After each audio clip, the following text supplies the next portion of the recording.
కొత్త నవలలోకి స్వాగతం. ఈ నవల పేరు ఈ వీణకు శృతి లేదు.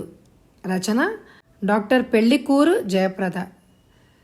1978 స్వాతి సచిత్ర మాసపత్రిక నవలల పోటీలో 2వ బహుమతి పొందిన నవల. చదువుతున్నది దేవి. చూడగానే ఎవరైనా లైక్ చేయకపోతే తప్పకుండా లైక్ చేయండి. ఇంకా కథలోకి వెళ్దామా? ప్లీజ్ శిల్ప, ఈ ఒక్క కోరిక సరేనాను శిల్ప. అరగంటగా ఆమెను బ్రతిమలాడుతూనే ఉన్నాడు విజయ్. మీరేమన్నా చెప్పండి, నేను ఎందుకు ఒప్పుకోను. 10వ మారు చెప్పింది శిల్ప. నిట్టూర్చాడు విజయ్. చూడు శిల్ప, ఇదే మీ నాన్నగారు మా నాన్నగారి పొజిషన్లో ఉండుంటే నువ్వే ఒకసారి ఆలోచించు. అప్పుడైనా నా బాధ నీకు అర్థమవుతుందేమో. విసురుగా తలెత్తింది శిల్ప. మా నాన్నగారు అంత మూర్ఖుడేం కాదు. తన జీవితం కొరకు నా జీవితాన్ని వెచ్చించేంత కసాయివాడేం కాదు. ఆ జవాబుతో విజయ్ పూర్తిగా అలసిపోయి నీరసంగా లేచాడు. అడుగులో అడుగేసుకుంటూ తలుపు దాకా నడిచిన విజయ్ ఏదో గుర్తుకొచ్చిన వాడిలాగా తిరిగి చూశాడు. కాస్త ఆశాభావం అతని ముఖంలో పొడ చూపింది. పోనీ శిల్ప, నేను నాతో వేలూరుకు తీసుకువెళ్తాను. డాక్టర్ చెప్తే నమ్ముతావా? శిల్ప మాట్లాడలేదు. 2 అడుగులు శిల్ప దగ్గరగా వేస్తూ అన్నాడు విజయ్. చూడు, నువ్వు ఈ విషయం హఠాత్తుగా వినడంతో నీకు అలా అనిపిస్తోందే, కానీ అక్కడ అందరినీ చూస్తే శిల్ప, నాకు తెలుసు నువ్వు మారుతావు. రేపే వెళ్దాం నాన్నగారికి చెప్పి సిద్ధంగా ఉండు. అంతవరకు మౌనంగా ఉన్న శిల్ప గబగబా తల అడ్డంగా తిప్పేసింది. నేను రాను. నేనెందుకు ఎప్పటికీ ఒప్పుకోను. ఆమె జవాబుతో అగాధంలో పడిపోయాడు విజయ్. అలా అగాధంలో పడ్డ విజయ్ 2 ఏళ్లు వెనక్కి తిరిగి చూసుకున్నాడు. నేను కూర్చోవచ్చా? తిరుమల 7 పర్వతాల పాదాల కింద ఉన్న కపిల తీర్థం చూడాలని వచ్చిన విజయ్కు అక్కడ కొలను మెట్ల మీద సౌందర్యం కుప్పలా పోసినట్టు ఒక అమ్మాయి కనిపించింది. అలా దూరంగా కూర్చుని ఆ అమ్మాయి వంకే చూస్తున్న విజయ్ మనసులో మొదటి మారుగా ఏదో సందడి లాంటిది కలిగింది. విజయ్కు ఆడపిల్లలతో పరిచయం లేకపోలేదు. చిన్నప్పటి నుంచి కలిసి చదివి కలిసి ఆడిన పక్కింటి విమల, తన స్నేహితుడు విరించి చెల్లెలు జనతి, కాలేజీ జీవితంలో దగ్గరగా వచ్చిన స్నేహపాత్రురాలు వసుధ. వాళ్ళని చూసినప్పుడు ఇన్ని సంవత్సరాలుగా ఒక్క క్షణమైనా కలగని ఈ సందడి అర్థం అతనికి చాలాసేపటి దాకా బోధపడలేదు. అలా ఎంతసేపు ఆమెకు దూరంగా కూర్చోలేనట్టు లేచి ఆమె దగ్గరగా నడిచి వచ్చిన విజయ్, నేను ఇక్కడ కూర్చోవచ్చా అని అడిగాడు.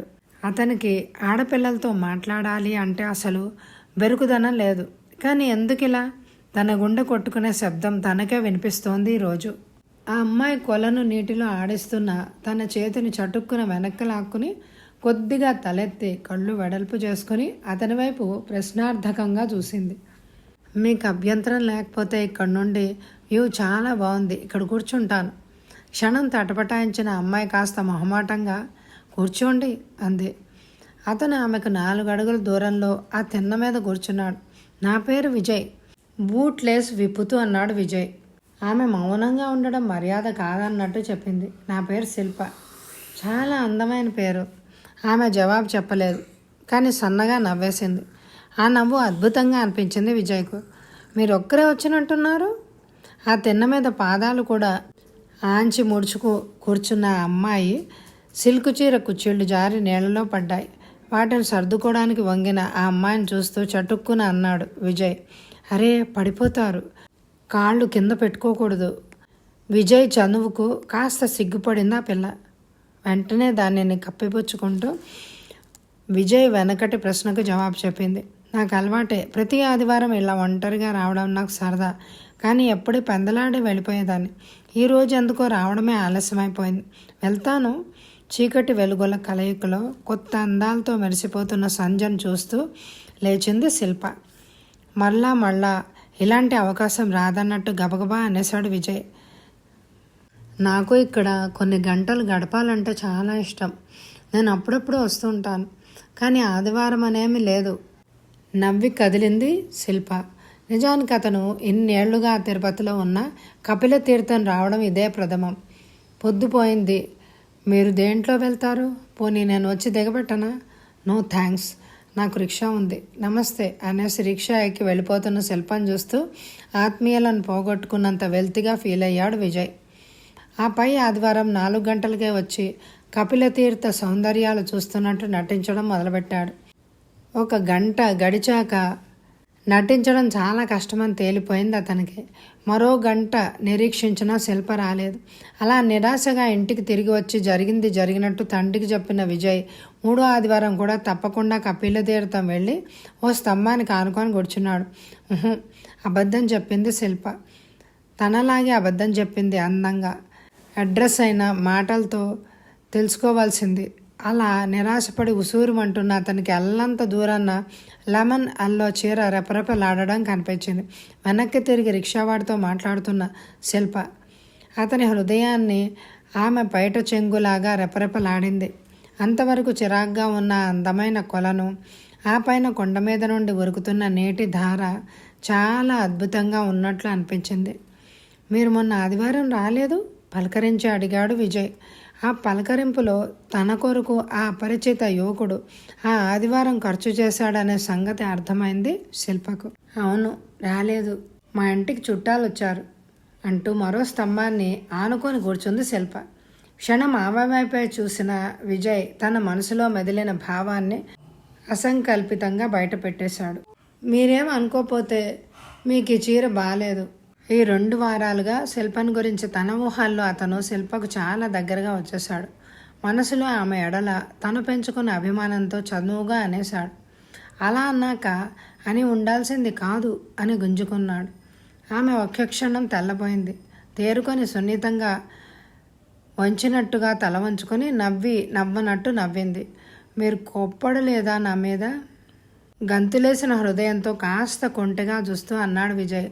ఆమె మరింత తలవంచుకుంది. ఆమెను మరీ ఇబ్బంది పెట్టడం ఇష్టం లేని విజయ్ తన మనసును అదుపులో పెట్టుకుంటూ అడిగాడు. మీరేం చేస్తున్నారు? బిఎస్సి అనే మీరు అని ఆగిపోయింది. ఆమె గుండెల్లో కూడా సన్నగా సందడి మొదలైంది. యూనివర్సిటీలో మొదట పాదం మోపాను. హాస్టల్లో ఉంటున్నారా? లేదు, మా నాన్నగారు చార్టెడ్ అకౌంటెంట్, బాలాజీ నగర్లో ఉంటున్నాను. మా నాన్నగారి పేరు కృష్ణారావు గారు. ఆమె అడగకుండానే అడ్రస్ అంతా చెప్పేశాడు. ఆమె నవ్వింది. ఆమె నవ్వినందుకు అతను బాధపడలేదు. ఆ నవ్వును గుండెల్లో పరుచుకోవడంలో నిమగ్నం అయిపోయాడు. తర్వాత ఆదివారం ఆమె అతని కొరకు ఎదురు చూస్తూ కూర్చుంది. అతను వస్తూనే విష్ చేసినట్టు నవ్వి ఆమె పక్కనే కూర్చున్నాడు. ఈసారి అతని భుజాన కెమెరా వేలాడుతోంది. మీరు అంగీకరిస్తే ఈరోజు మీ ఫోటో ఒకటి తీసుకోవాలని ఉంది, అందుకే ఇది తెచ్చాను. ఇబ్బందిగా కదిలింది శిల్ప. అతనితో పరిచయం ఆమెకు ఇష్టంగానే ఉంది, కానీ ఇలా ప్రతిసారి కలుసుకోవడం అంటే చూసేవాళ్ళు ఏమనుకుంటారు? పైగా ఇతను మరీ చనువు తీసుకుంటున్నాడు. ఆ చనువు తనకు ఇష్టంగానే ఉన్నా ఏమంటారు? తుళ్ళి పడింది శిల్ప. మీరు బాధపడకపోతే నాకు ఇష్టం లేదు. అతను బలవంతంగా నిరాశపడ్డాడు. వెంటనే తేరుకున్నాడు. నేను బాధపడితే? ఆమె తేలిగ్గా నవ్వేసింది. అయితే తీసుకోండి. ఇలాగే మరి లేవండి, ఆ కొలను గట్టును కూర్చోండి. చాలా అందంగా వస్తుంది బొమ్మ. ఏ బొమ్మ? నేనా? ఆ నీటి ధార? చిలుపుగా నవ్వుతోంది శిల్ప. ఆ నీటి ధార మీ వల్ల అందంగా వస్తుంది అని ఇంకా కొంటెగా నవ్వాడు విజయ్. మాటలతో సర్దేస్తున్నారులేండి. ఆమె లేచింది. కాస్త బెరుగ్గా కొలను పక్కన దిమ్మ మీద కూర్చుంది బిగుసుకుపోయినట్టుగా. అలా కాదు, కాస్త అలా తిరగండి. పూర్తిగా తిరిగేసింది శిల్ప. ఇప్పుడు కెమెరా వ్యూ మిర్రర్లో ఆమె పొడవాటి వాలుజడ కనిపిస్తోంది. కెమెరాలో నుండి తల పైకెత్తి, భలేవారే, మీ జడ పూర్తిగా నా కెమెరాలో పట్టడం లేదు, అందుకే చెప్తున్నాను. జడ ముందుకు వేసుకొని కాస్త బుద్ధిగా ఇటు తిరగండి. నా జడ ఫోటోలో చూసుకోవాలని ఉంది, తీసేయండి. వెనక్కు తిరగకుండానే వచ్చే నవ్వును బిగబట్టుకుంటూ సన్నగా అంది శిల్ప. నిజమే, మీ జడ చాలా అందంగా ఉంటుంది. దాన్ని ఫోటో తీయాలని నాకు ఉంది, కానీ నాకు కావాల్సింది మీ ముఖం. చటుక్కున ఇటు తిరిగింది శిల్ప. క్లిక్ అంది కెమెరా. ఏంటి విజయ్, అంత దీర్ఘంగా చూస్తున్నావు అంటూ వచ్చిన సహపాఠి విమల నుండి ఫోటో దాచుకోవడానికి సమయం లేకపోయింది విజయ్కి. ఆ ఫోటో విమల చేతికి అందింది. ఆమె దగ్గర నుంచి రాబోయే ప్రశ్నకు ఎదురు చూస్తూ నిల్చున్నాడు విజయ్. మందహాసం ఇంకా మాయం కాకముందే ఏదో అడగాలనో చెప్పాలనో విరిసి విరియనట్లు సన్నటి ఎర్రటి పెదవులు వెడల్పాటి కళ్ళల్లో నిండిన ఆనందం మధ్యగా సన్నటి ఉలికిపాటు, భుజం మీదుగా వెనక్కు తిరిగిన పావనం లాంటి ముఖం, మందంగా ఒత్తుగా మెడని తల తిప్పడంతో కుడి చెంపను ఆక్రమించుకున్న నల్లటి వెంట్రుకలు, ఆ వెంట్రుకల్లో నుండి విడిపోయిన ఒక పాయ వెనగ్గా మెరిసిపోయి ఎర్రటి సింధూరం. ఆ కలర్ ఫిల్మ్లో చాలా అద్భుతంగా పడింది శిల్ప. అలా కాసేపు ఆ ఫోటో వంక చూసిన విమల విజయ్ ఆశించిన ప్రశ్న వేయకుండానే ఫోటో ఇచ్చేస్తూ చాలా బాగుంది, పేరేమిటి అంది. శిల్ప. కాస్త ఇబ్బందిగా అన్నాడు విజయ్.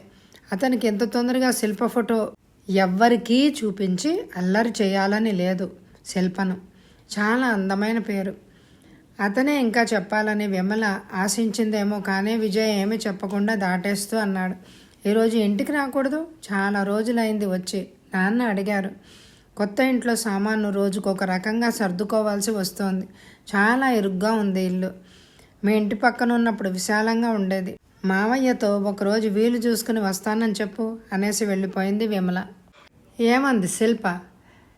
ఎం వార్డులో ఖరీదైన పడక మీద అతి భేదగా పడుకున్న కృష్ణారావు ఆత్రంగా అడిగాడు. క్షణం తట్పటాయించాడు విజయ్. వెంటనే చప్పున అనేశాడు. ఒప్పుకుంటుందిలే నాన్న. కొడుకు జవాబులో అతనికంతా అర్థమైంది. శిల్ప ఒప్పుకొని ఉండదు. ఆయన మరేం మాట్లాడలేదు. విచారంగా కళ్ళు మూసుకున్నాడు. ఆయన ఆంతర్యం మాత్రం దహించుకుపోతోంది. విజయ్ని అలా పెంచాల్సింది కాదు.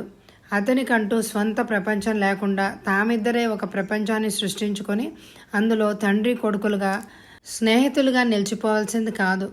అలా అనుకుంటూ ఉండగానే మూసుకున్న ఆయన కళ్ళెదుట 25 ఏళ్ల కొడుకు ఆయన మస్తిష్కంలో 10 ఏళ్ల పసివాడిలాగా మారిపోయాడు. నాన్న, ఎల్లుండి మా క్లాస్ వాళ్ళంతా ఎక్స్కర్షన్కి వెళ్ళాలి. నేను కూడా వెళ్తున్నాను నాన్న. ఉలిక్కి పడ్డాడు తను. ఎవరు తన కొడుకును దొంగిలించుకుపోతున్నది? ఎవరో తన కొడుకును తనకు దూరం చేస్తున్నారు. ఆ తర్వాత తేరుకొని నవ్వుతూ అన్నాడు. పోనీ నన్ను కూడా తీసుకువెళ్తారేమో అడగరా విజయ్, నాకు నీతో రావాలనుంది. ఆ క్షణంలో తనకి అలా పిల్లలతో ఎక్స్కర్షన్కి వెళ్ళాలని లేదు. కానీ ఎక్స్కర్షన్ పేరుతో తన బిడ్డకు ఏదో అవుతుందేమో, తను దగ్గరుంటే తన బిడ్డకు రక్షణ కలిగించుకోగలననే పిచ్చి భ్రమ, అంతే.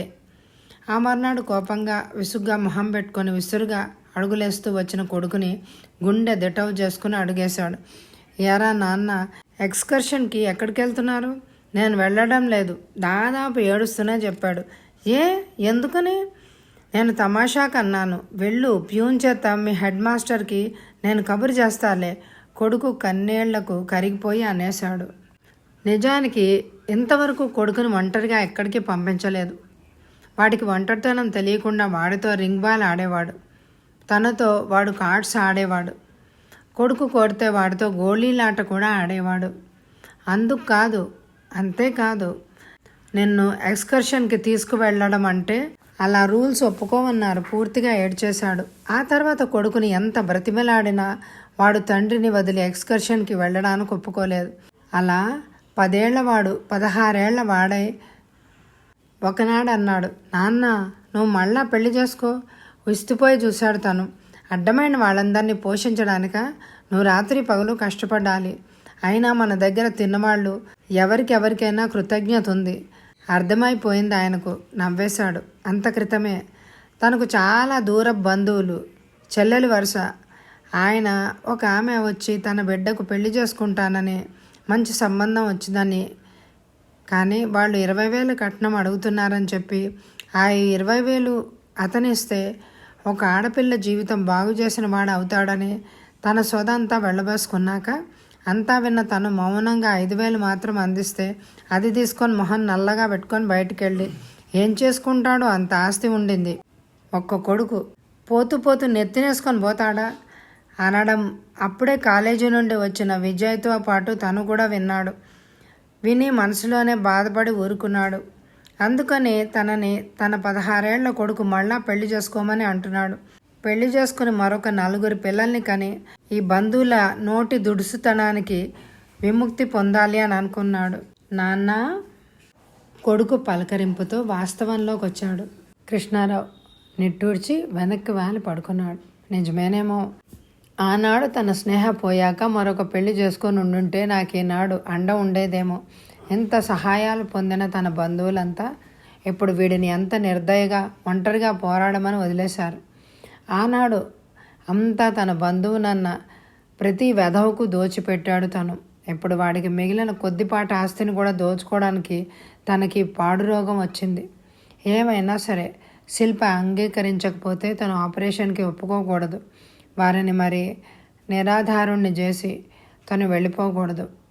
అలా నిస్సహాయంగా నిర్వీర్యంగా కళ్ళు మూసుకొని మీద పడుకున్న తండ్రిని చూడగానే విజయ్ గుండె తండ్రి పట్ల ఒక రకమైన అర్ధభావంతో స్పందించింది. ఏనాటి అనుభవం తన తండ్రిది. 2 చేతులాగా రాత్రనక పగలనక ఆర్జిస్తూ 2 చేతులా ఖర్చు పెడుతూ తనకి తన కొడుక్కి సౌకర్యాలు ఉన్న ప్రతి వస్తువును కొనుక్కుంటూ పిలిస్తే పలికే నౌకర్లతో దండాలు పెట్టే బంధు జనాల మధ్యగా రారాజులాగా వెలిగిన తన తండ్రి ఎంత నీరసంగా ఎంత అసహాయంగా పడుకున్నాడు.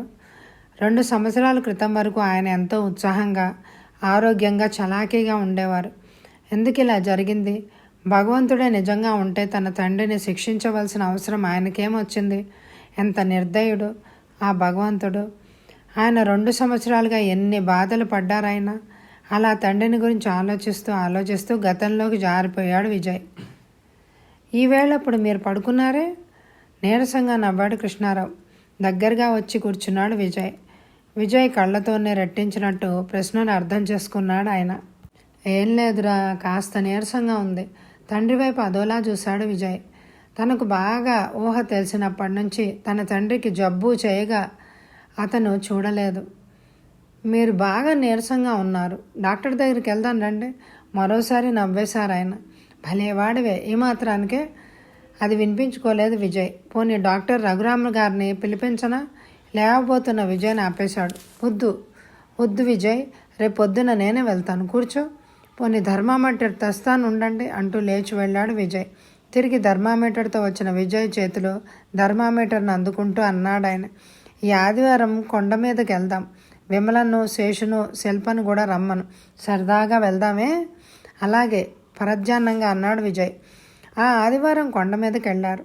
డాక్టర్ కృష్ణారావును చూసి యూరిన్ తనిఖీ చేసి యూరిన్లో ప్రోటీన్ పోతోందని నిర్ణయించి వేలూరు తీసుకువెళ్ళమనడంతో విజయ్ బలవంతం మీద కృష్ణారావు, విజయ్ ఆ మర్నాడే వేలూరు వెళ్ళారు. తన తండ్రికి అన్ని తనిఖీలు చేసి వారం రోజుల తర్వాత అక్కడ డాక్టర్లు కిడ్నీ జబ్బు అని తేల్చడంతో విపరీతంగా బాధపడిపోయాడు విజయ్. అతను మెడికల్ ఫీల్డ్లో లేకపోయినా కిడ్నీ జబ్బు అంటే అదెంత పాడు జబ్బో తెలియనంత అజ్ఞాని కాడు.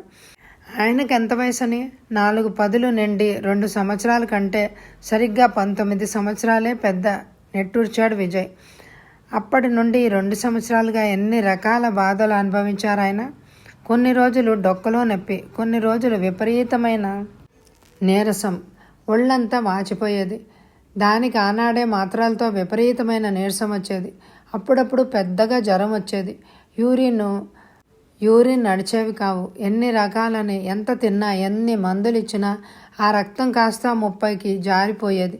రక్తం బాటిల్స్ ఇచ్చిన 7 రోజులు బాగుండేది. ఆ తర్వాత మళ్ళీ దిగజారిపోతూ ఉండేది.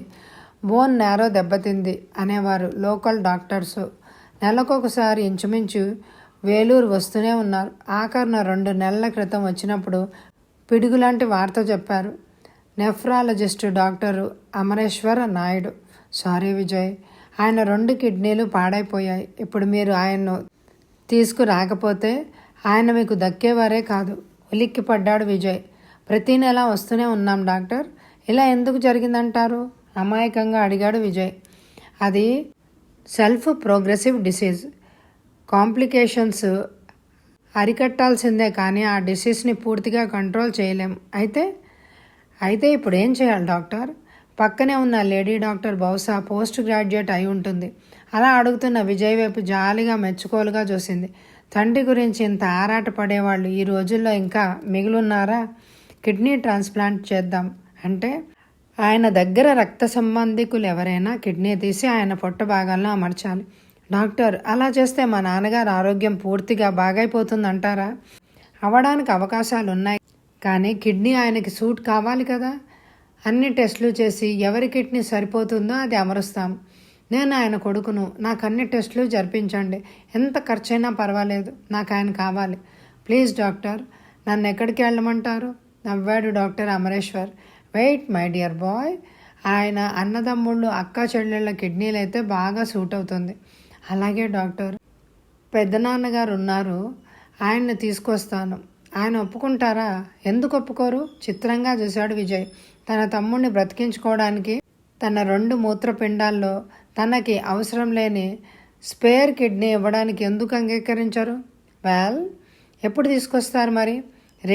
రేపే తీసుకొస్తాను సార్. అంత సూట్ అయితే ఆపరేషన్ ఎప్పుడు చేస్తారు?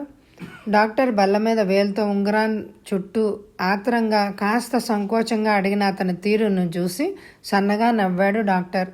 అప్పుడే ఎక్కడ, దానికి 1 నెల టైం పడుతుంది. ఈ లోపల డయాలసిస్ చేస్తూ ఉంటాం. డయాలసిస్ అంటే? తల వంచుకున్న విజయ్ చటుక్కున తలెత్తి అడిగాడు. ఆర్టిఫిషియల్ కిడ్నీ మిషన్ను. అంటే అచ్చు మరి కిడ్నీలాగే ఫంక్షన్ చేస్తుందన్నమాట. పేషెంట్ రక్తం అందులోకి ప్రసరింపజేసి 1 నిమిషంలో రక్తం ఒకసారి శుభ్రపడేలా చేస్తాం. అలా రోజుకి 5-6 సార్లు ఆ రోగి రక్తం ఆ మిషన్ శుభ్రపరుస్తూ ఉంటుంది. అలా డయాలసిస్లో పడిపోయిన తండ్రి ఇప్పుడు మరో కొత్త లోకంలో ఉన్నారు.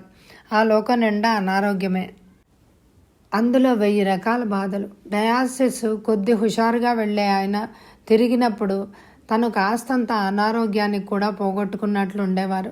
ఒక్కొక్క రోజు విపరీతమైన వాంతులయ్యేవి, ఒక్కొక్క రోజు విపరీతమైన జ్వరం వచ్చేది. అన్నిటికంటే జాలికరమైన విషయం, ఇంచుమించు అన్ని ఆహారాలు ఆయనకి నిషిద్ధమే. పళ్ళు ఇస్తామంటే దానిలో పొటాషియం ఉందని ఇవ్వకూడదంటారు. బిస్కెట్లు ఇస్తామంటే అందులో ఉప్పు ఉందని ఇవ్వకూడదంటారు. పూర్తిగా ఉప్పు లేని కూరలు ఏమని బలవంతం చేసి ఆయనకు పెట్టగలం? ఆఖరుకు తాగే ద్రవాహారం కూడా కొలతే. ఒక్కో రోజు ఒక్కో కొలత ఇస్తారు. కొలత తీసిన గ్లాస్తో కొలిచి ఓపిగ్గా ఇచ్చేది పని మనిషి శేషమ్మ. ఆయనకి రాను రాను రక్తం పూర్తిగా క్షీణించుకుపోయింది. ఒకరి ఆసరాలు ఎందే కూర్చోలేని స్థితికి వచ్చేశారు. ఎంత నరకం అనుభవిస్తున్నారు ఆయన. తన టెస్టులన్నీ త్వరగా పూర్తయి ఎంత త్వరగా తన తండ్రికి ఆపరేషన్ చేస్తే ఆ బాధ నుండి అంత త్వరగా ఆయనకి విముక్తి కలుగుతుంది. ఈరోజు తన కిడ్నీ టిష్యూ మ్యాచింగ్ రిజల్ట్స్ తెలుస్తాయి. అలా ఆలోచిస్తున్న విజయ్ శేషమ్మ 2వ పిలుపుకు తేరుకున్నాడు. చిన్నబాబు, మీ కొరకు డాక్టర్ బాబు అడిగారా? ఒక విధమైన సంతోషంతో, కొంత భయంతో అలానే అంటూనే వదిలిన తన హవాయి చెప్పుల్లో మళ్ళా తన కాళ్ళు దూర్చాడు విజయ్. చుట్టూ గ్లాస్ తలుపులున్న హాల్లో కూర్చున్న విజయ్ ఆ వెనక రూమ్లో ఉన్న డాక్టర్ పిలుపు కోసం ఆత్రంగా ఎదురుచూస్తున్నాడు. 4 రోజుల క్రితం ఇదే రూమ్లో తన రక్తం ఏ గ్రూపో చెప్తారని ప్రాణాలు నిగ్గబెట్టుకొని రిజల్ట్స్ కోసం ఎదురుచూశాడు. తనది ఓ గ్రూప్ అని డాక్టర్ పెదవుల మధ్య నుండి విన్నప్పుడు గుండె నిండా గాలి పీల్చుకున్నాడు. తనది తండ్రిది ఓ గ్రూప్ కాకపోతే తన తండ్రిని బతికించుకునే ద్వారాలన్నీ మూతపడిపోయినట్టే. ఇంకెవరున్నారు తమను ఉద్ధరించడానికి? ఆయనకు తనకు ఆయన తప్ప.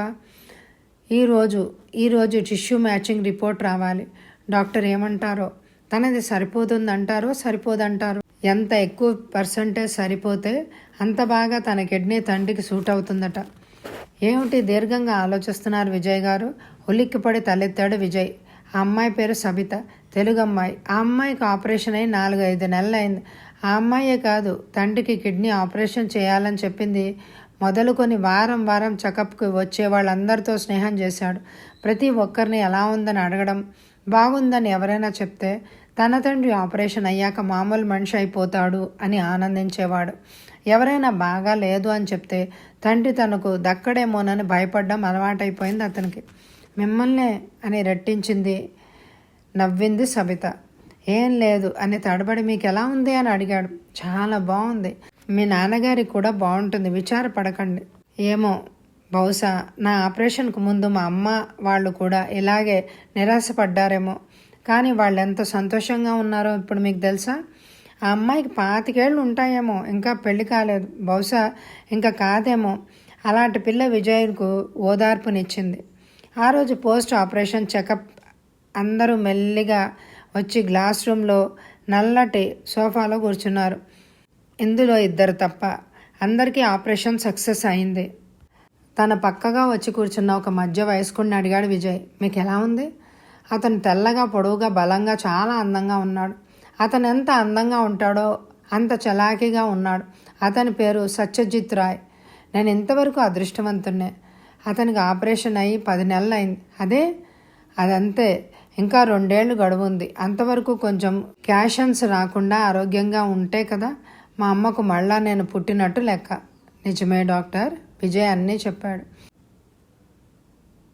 మరి వచ్చే ఎపిసోడ్లో విజయ్ కిడ్నీ అతని తండ్రికి పెట్టడానికి సూట్ అవుతుందా, దానికి అతని ఫ్రెండ్ శిల్ప ఒప్పుకుంటుందా ఒప్పుకోదా, ఇవన్నీ తెలియాలంటే వచ్చే ఎపిసోడ్లో కలుసుకుందామా. ఈ ఎపిసోడ్కి ఎక్కువ లైకులు ఇవ్వండి. Thank you very much my dear friends.